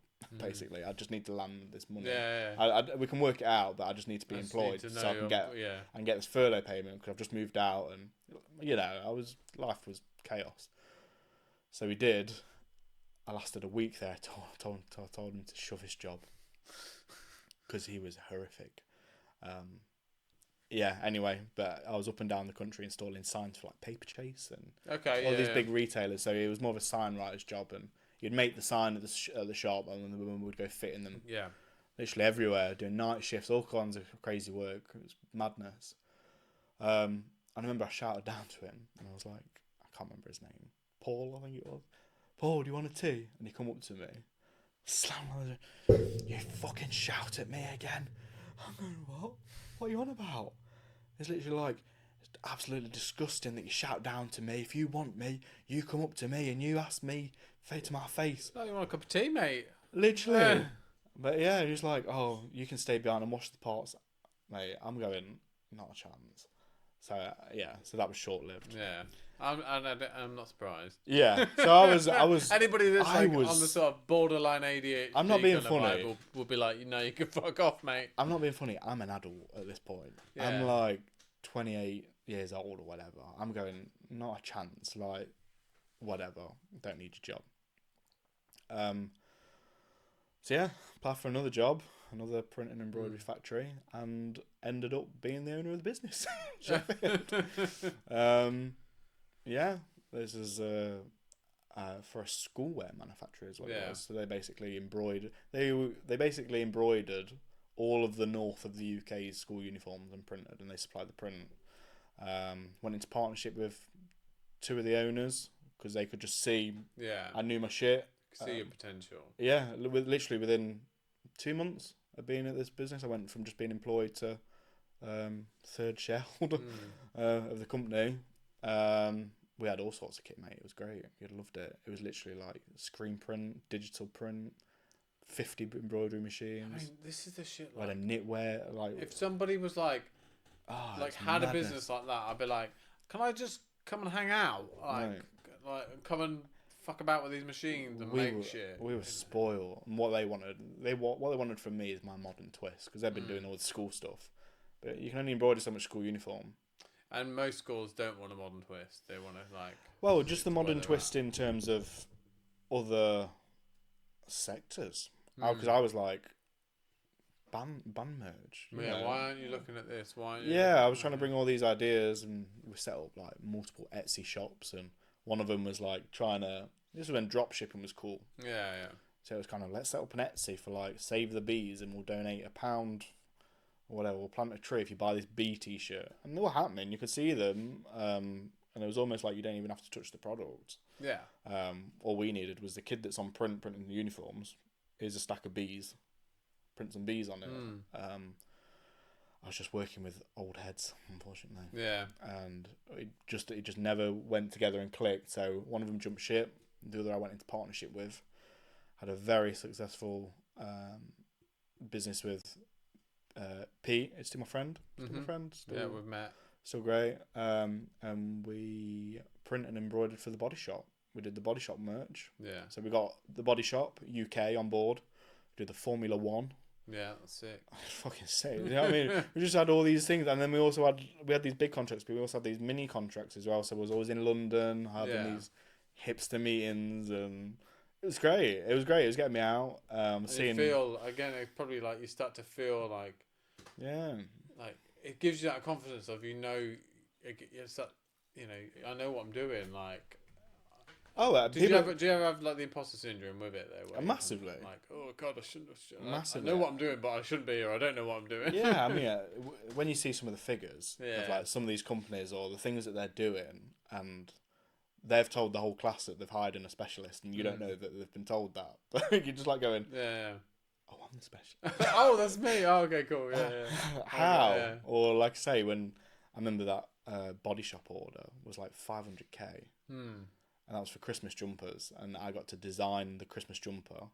I'll send you some pictures. It's basically made out of like just fruits, basically, in like a festive way, and a big Body Shop logo, and it was really good because the people you meet along the way. We met these guys, Mike. I can't remember the other guy's name. Sorry. They basically set up a knitwear factory in the UK. There's not that many of them in the UK. They're like the only ones. But they had this idea, and we found them. We worked with them, and they used all their profits to kind of expand, and now they're globally. And now they make all the scarves for the Premier League. They own all the Premier League things. That's sick. Not Just is who they're called. I'll give them a So little plug. you kind of like It was great. you slowly like sowing these seeds, aren't you? And like, and like by having a go, it's almost like just being like, yep, fuck it, I'll figure it out. Like that's the mentality I think when you. Yeah, I think that's what it was. I think it's all those years of just being like not quite making the mark, and it's actually working in your favour to give you the confidence just to go and spread your wings and do more. Trying stuff, with what you've got, and carrying that confidence I had, like I say, having a toxic boss and a shit mentor for this and that, along the way it hardens you. So when you come to apply yourself and you can walk in a room and be like, the sky's blue, right, and people go, is it? Oh my god, I never knew. Like, it's quite refreshing for some people, but you go like, in fact, and people say it to me all the time, like when you see your passion of what you're talking about, or you can see your interest. You can. People have said to me before, like, you really love it, don't you? Yeah. And you're like, yeah. Sorry, like, I'm sorry, am I talking too much? I'm like, no, it's genuinely like fascinating or interesting. I think, like you have people that sort of really stay in their lane creatively, and they like fixate on one thing, and that's all they ever do. And then you have people where like their creativity knows no bounds in the sense of like, well, I might completely fucking pivot like one day and be like, I'm done with this. Somebody's offered me this opportunity. Yeah, I'm gonna run with it. It's just transferable skills through everything, and it's like whether it's the Body Shop or whether it's I think Pete's working on like Ibiza Rocks at the minute. It's like it doesn't matter who it is. It's just being well connected and being confident and just driving your bit will always get you far, and the people you meet along the way will always kind of, the good ones anyway. Yeah, they will always be there, because there's been so many people along the way, but that, you know, the ones you can count on one hand are really the ones that you'll carry through life. It's a bit like me and you. Like, you've always been a creative inspiration to me. Thank you, mate. It's all right. And like, we're still here 10 years on. Yeah. Just having a chin wag and bouncing ideas and giving advice and all those small little things. When I'm saying to you, like, come on, just do it. Yeah. Just what's the worst that can happen? Oh, it's only because I've had that before as well. And so. I think like sometimes you come, you know, I often meet a lot of people in my industry, if you will, that they're not prepared to think about outside the box, and like they don't see other things as creative. Like for me, like I like making videos. Yeah, like that's fun to me because I can visualize. Like storyboard it. But I generally I won't write or draw a storyboard. No. I might make it like some real simple notes of like but I can see it in my mind's eye. Like this is how I want it to look, and like, you know, Fran and I, we've done a few like home movies for like family events or whatever, and like she's exceptional at like picking the right song for the right thing. Yeah. She won't admit it because her self confidence is so low in that sense that like that how creatively minded she is and how naturally creatively minded she is, but because that hasn't been nourished from a young age and that hasn't been nourished as an adult, like she just doesn't have the confidence with shies away from she shies away from it. Well, I'm like, you know, you know, she's got this you know, these 35mm cameras that are supposed to be like the disposable ones. Yeah. She's got one of those, and I kid you not, like that woman can take the most amazing photographs with the simplest of cameras. Like she knows how to frame it beautifully. She sees the natural light like coming in through a window, and you see her just get the camera out and go snap, and you're like, oh, perfect. It's fucking brilliant. Yeah. You know, so like I said, but circling back, like she picks a perfect song for like for stuff, and like when we sit down and do these things together, like we work really well together, like on those little projects, and it's like it's definitely something I would like love to. And she does, like, she enjoys photography, like something I'd love to nurture. It's stepping into but a like collaboration. there's something stopping her, like I think there is with all creatives, I think, because like I say, you're always your biggest critic, because it's like your own, you know. I work for so many other people, but I'm still shying away from working for myself. Yeah, I don't know, dude. And you, at this point, you've got no fucking excuse. No, I know. I mean, I do it for my mum. You know, I promote her, do all her content creation. I said it the other day. Design my own wedding. Yeah. This is something I was going to get round to because I have to say it. Like, go on. You know, I've been to a few. I haven't been to lots of weddings in my time, but I've been to a few. Yeah. And I have to say that's the most like perfectly and beautifully put together event, like from the top to bottom. You know what I mean? It was everything, every single little like imaginable detail was considered, beautifully put together. You know, everything, like, you know. You basically did a whole brand identity for your wedding. I did have my own logo. Yeah, you basically you did a whole brand identity for your wedding. Yeah. But it was all the subtle little things that most people will overlook, or they'll just be like, "Oh, cool, we'll just get those napkins." Yeah. Or we'll just get that. And I think that was one of the fun things, like Bev's veil. She had like my hand my hand tattoos embroidered into her. Yeah, and there's a Sacred Heart embroidered into it. And no one even noticed it. It's not until like we're showing people. I was like walking around with Fran. I was like, Fran, have you seen this? Have you seen this? Look at the veil. Have you seen this? Like, I was just like little detail all day. I was like, oh man, I tell you what, so sick. That was the wildest thing though, because it was like I literally woke up the next day.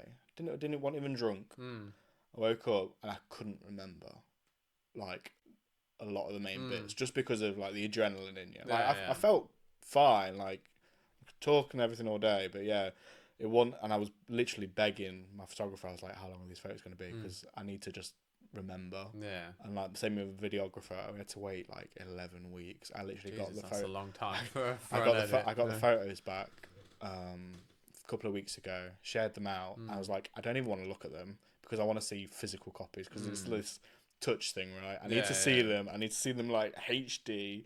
So again, I made as a wedding book. I designed the whole book. It was like a 150-page book that I put together meticulously. Oh yeah, sorry, I should have mentioned the invitation, which was a full fucking newspaper. Like, you know what I mean? I was like, mad. Jesus, like, you know, just it was incredible. And I feel like, but this is what I mean. If you don't look back at that and go like, like I need to just fucking pull my finger out and just go like fuck it. Even if I keep my full-time job Yeah.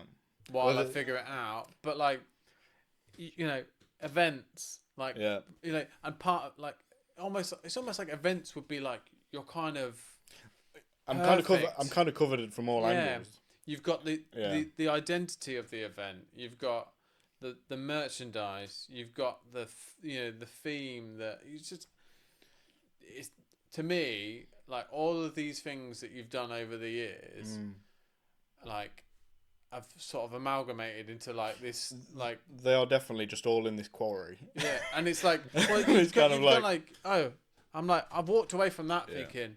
Why the fuck is he doing this job? Like, why isn't he doing this? Oh, we haven't even touched on that job yet. You are literally. This is you. Like, yeah. This is where you should be. This is what you should be doing. It was funny when the florist and the wedding stylist turned around and was like, "We need to collaborate. we need to do something." And I'm still in. I have some great conversation with them, even still now, and they're still reposting pictures of our wedding, which is beautiful. But we got to meet these people. Like I say, these are other creatives. Because I said to them, I says, "This is us. I don't want to come across as hard work, and I want to give you creative freedom with this. But what I do want to have is, like I say, it's these phone calls and that we said at the beginning of the chat that really just you can really deep dive into someone, right, and really understand who they are.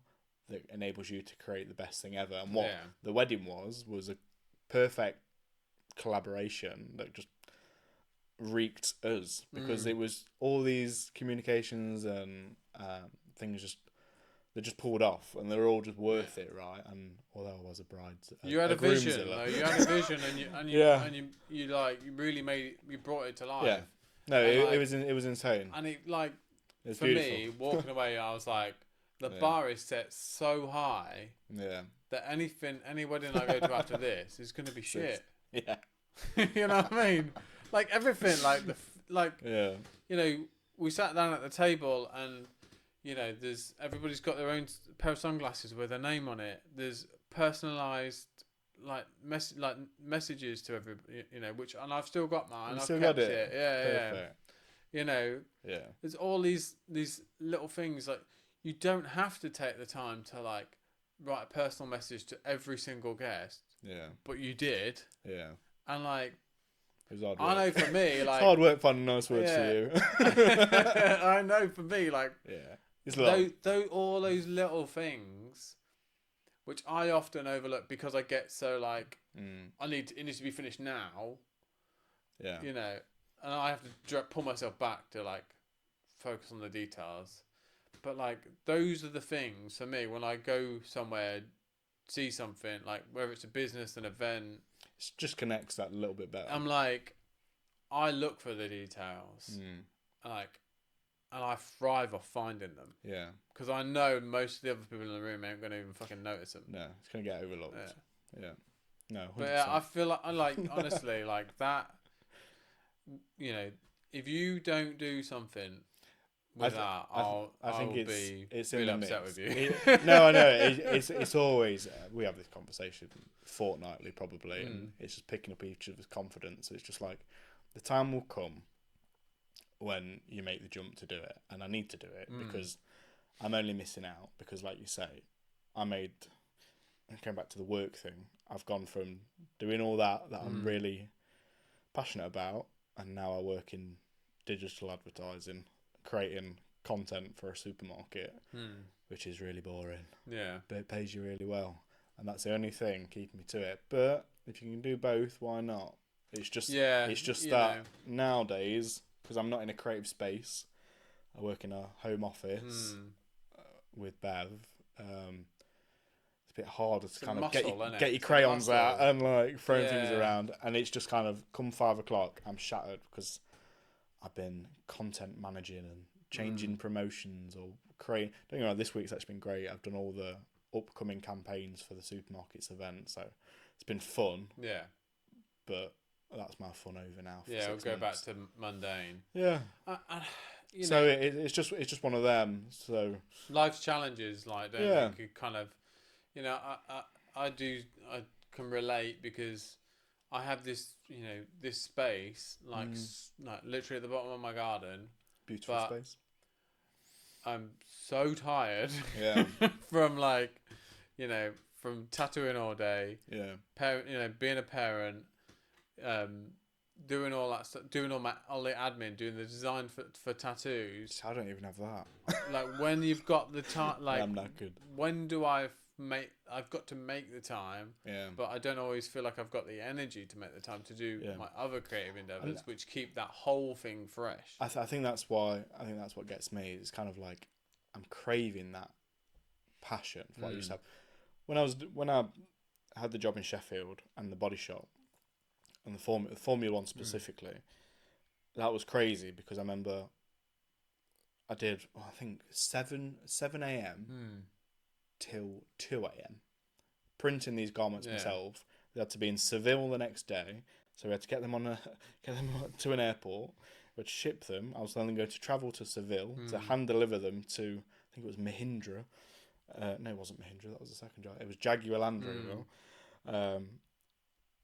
So we did all this, and this was the craziness. I'm on my way to Seville at 2 a.m, randomly after just doing a shift at work. Yeah. And then found out that the products that we had put onto the plane weren't coming off the plane because someone had smuggled them off because they'd opened up the carton. So we're now in Seville with no stock and the race is going ahead. I'm going, what do we have to do? So we have to find a embroidery shop in Seville. You know what I mean? We're just doing all this random shit. Life was crazy then. Yeah. And I think that did me in. And it was kind of like going, the madness was great of like supplying you these. You learn to manage that, like, and you kind of thrive off that energy, right? And then I kind of went to like 9 till 5, paid well, but 9 till 5, and it's just not me. And now I'm stuck in a bit of a rut. But like I say, that's where to me, you're still like you're a young man, and like you're at a perfect age now where you've got all this life experience, you've got all this like creative and business experience. Yeah. That like. I just now is the time, man. Like you've still got you've got a perfect balance of youth and experience. Yeah. If you don't do something, it'd be a complete waste. No, you know what I mean? To put it frank, you're right. And like I'd fucking happily teach you to tattoo, but it would be selling you short. Yeah. You know what I mean? I think you are destined for far more. I think that's what it is. I mean, for me, it's almost like that. I've said it to you before. It's almost like I'd love to do something with someone, but it comes with all the hassle of doing it with someone, and it's another person you've got to consider, right? So it can be hard work potentially. Yeah, and I've learned that lesson and made that mistake. Yeah, and I think the important thing is with that is from the very outset having clear boundaries and clear roles for each person. It's back to that communication. Yeah, like right, my job is solely to deal with the creative direction. Yeah, I don't do anything financial. I don't do anything this. Your job is solely to drive the business. Well, that's why I think that's the only thing that don't put me off. That's the wrong thing. It's what I'm looking for. This is a great example. So, like my wedding stylist who I hired is a wonderful woman called Hayley, and she basically used to dress the home windows at HomeSense in TK Maxx. She was a creative already. She then quit, and then she bought all these vintage and antique props, and she basically dressed the wedding. That was beautiful, and she obviously liked my work, and I liked her work, and I went back to her the other day and was like, great opportunity to collaborate, we really should, or if you ever need advertising doing it, let me know. And she's like, yeah, we totally could. And it's like, not that I want to latch on to something that's already there, but I would like to be in love with something that I love and have a personal connection with, and just live that dream kind of thing. So like her wedding styling, let's say, I said to her to begin with, she went, who designed your menus? I went, me. I went, well, how about if I come up with some templates and we offer them to your customers? Yeah. I'll give you a cut and we can do that. You've already got kind of the market to do it. Yeah, these are the styles we offer. Like, because loads of people do it. I mean, when you get into the world of weddings, it's either the strictly this or the strictly that, or they know someone, and it's a lot of money. A lot of money for those. I mean, I designed the invites myself, but if I wanted to have them designed by someone, that's thousands. Yeah, thousands. Yeah. And it cost me 50 quid. Yeah, but probably a lot of time and effort. 6 months. Yeah. A couple of fallouts and a couple of redesigns. But we're married. Yeah. So it's kind of one of them. It's like going, I don't actually know what I'd want to set up as if I was to go as my own. Maybe I'll set up a page. Maybe not. I've got a personal page that's just got designs going up. But again, there's only so many stock images or mock-ups. And I think, yeah, I like you and your shoes. It's like I like to invest in things and make things and but I think the problem is as well, isn't there? Like the graphic design as an industry is really suffering at the hands of AI. Yeah, and in the sense of like, there are some some designers are successful, but they are positioning themselves as content creators and educators and then over actual designers. I think it's one of them. It's like I love the graphic designers that kind of make the things, and not necessarily like the artist graphic designers. I'm not talking about like the street arty stuff, or some people come to mind. A great example of this is a guy I follow called Mill China. Right. I don't know if you follow him. I think I might do. Yeah. He basically he does like black lettering on like the font, like black letter on vases, and he writes "fuck this shit" over it or whatever, and he glazes them, and they're beautiful, and he sells them, and I think Chelsea Football Club seen him, and he did a Chelsea Football Club one. Now he's popular and whatever, but he comes from the same background as me, is just kind of like writing out. I feel like I'm just messing about, like making something. It's like I love logo design, but it's not my thing. It's just I like product is what I like. I like I like the splice of things, but that's probably just because of all my interests everywhere. Well, it sounds to me like you want to branch out and do your own thing creatively and like business wise, but you don't want to be tied down to one thing. Why?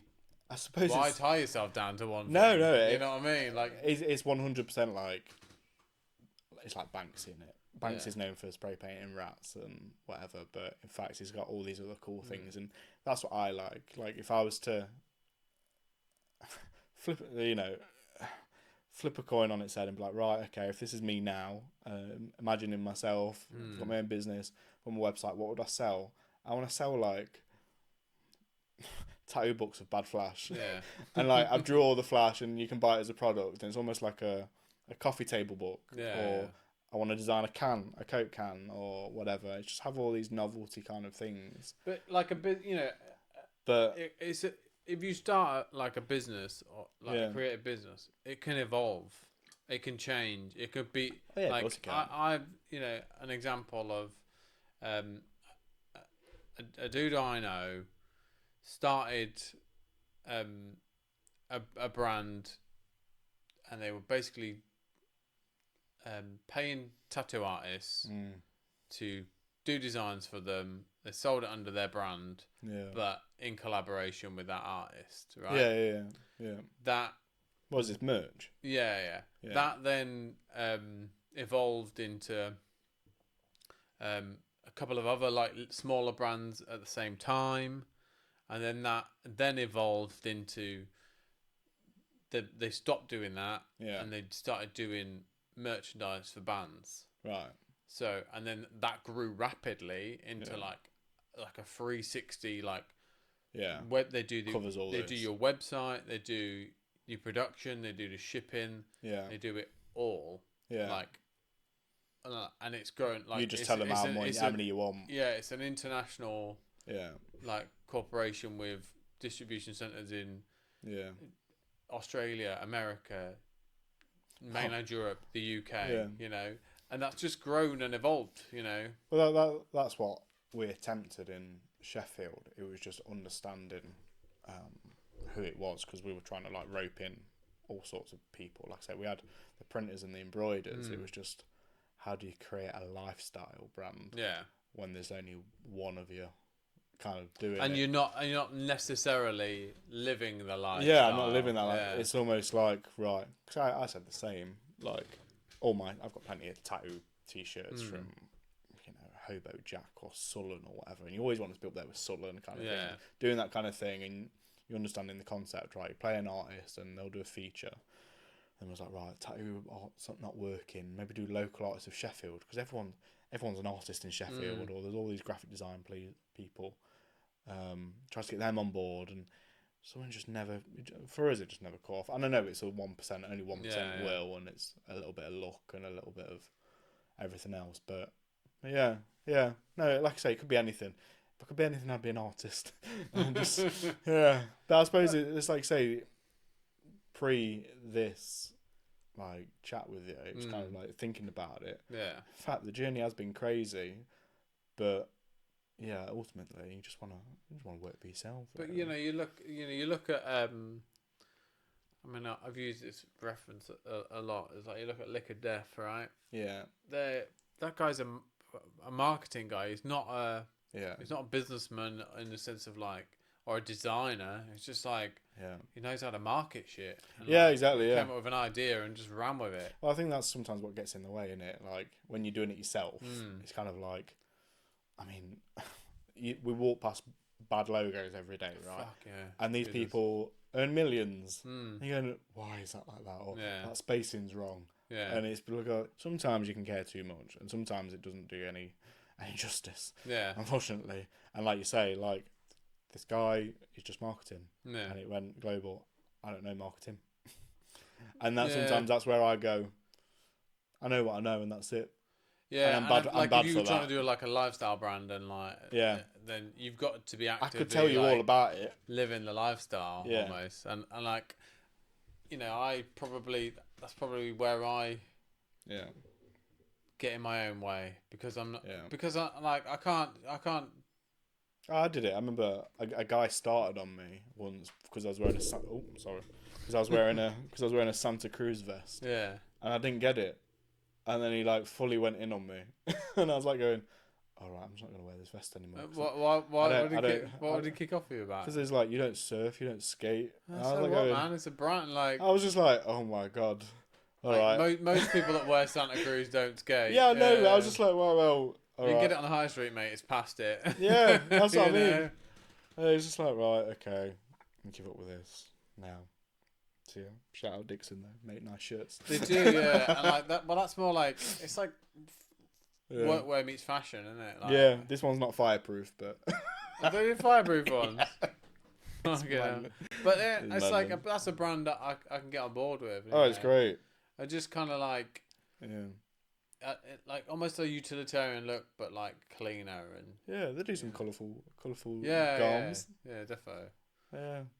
But I mean, I see myself like expanding creatively, and I just don't know where that. I kind of have a vision of what that is, like, if it's more of this, and a little less of tattooing, and allowing the space to be a bit more creative and other. I just think it's one of them, isn't it? I mean, over the years, it's kind of. And maybe as you get older, it's kind of like being happy is actually just being content, right? I find, because I struggled finding what's happiness, whatever. And as you get older, you kind of like, being content in what you do, whatever that is, I can respect a lot more. Yeah. You know what I mean? And I think that's what it is. And it's like me, my iPad, I've got it with me now. It comes everywhere with me because you know what? I still like drawing Flash. I still like drawing gypsy heads. Yeah. I still like drawing swallows. I still see how long it takes me to draw a rose or whatever. Can I still draw that rose or whatever? And I can, and it's always there. And for me, that's kind of like, that's enough to keep me going. But I've got an iPad full of stuff. What do I do with it? So now it's kind of like, I'm going to make a book. I'm just going to make a Flash book, just for my personal use. Yeah. But I'll make something really cool just so I can pick it up one day and like flip through it.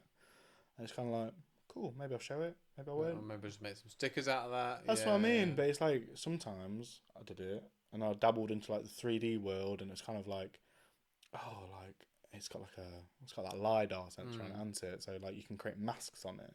So I created like a clown mask on it, a Chicano mask on it, just like weird filters, designing, stepping into that 3D world, using my 2D skills in a 3D way, right? That's a transition that I made, and how can I do that creatively to stay relevant, I guess, as well, because it's kind of like, I suppose that's one of the fears of, if I don't apply myself into this, what I've just spoke about, will I get forgotten about? I think It's hard. yeah, in that respect you kind of have to look at it like my chosen field is so fucking niche that like, and it's so saturated that like, am I like, you've got to be like stratosphere. It's like a band, right? Yeah. To reach that like that next level where you're earning millions, right? Yeah. You've got to be stratospheric. You've got to be arenas. Yeah. You know, it's got to be a name that's like embedded in people's consciousness. Yeah. And the reality is, there's like, you know, less than 100 bands that operate at that level. The vast majority operate at this level where, within their niche and their fan base, they are everything. But to the wider world, they're none the wiser.